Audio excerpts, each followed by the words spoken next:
நல்ல கிறிஸ்பியா டேஸ்டியா ரிப்பன் பக்கோடா செய்யறதுக்கு ஒரு பாத்திரத்துல 1/2 கப் அளவுக்கு பொட்டுக்கடலை மாவு, 1/2 கப் அளவுக்கு கடலை மாவு, 2 கப் அளவுக்கு அரிசி மாவு எடுத்துக்கலாம். தேவையான அளவுக்கு உப்பு, ஒரு 1/2 டீஸ்பூன் அளவுக்கு பெருங்காய பொடி சேர்த்துக்கலாம். கூடவே 10 பல் பூண்டு, 1 டீஸ்பூன் காஷ்மீரி சில்லி பவுடர், இது ரெண்டுத்தையும் நல்லா பேஸ்டா அரைச்சி இதோட சேர்த்துக்கலாம்.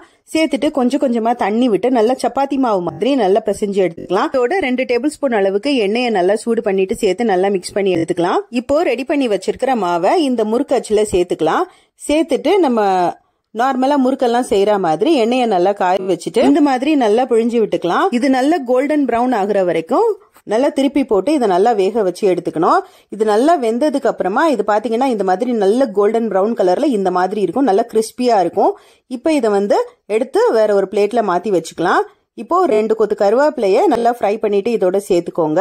கிறிஸ்பியா ரிப்பன் பக்கோடா ரெடி ஆயிடுச்சு. ரொம்ப சிம்பிள் தான், நீங்களும் உங்க வீட்டுல கண்டிப்பா ட்ரை பண்ணி பாருங்க.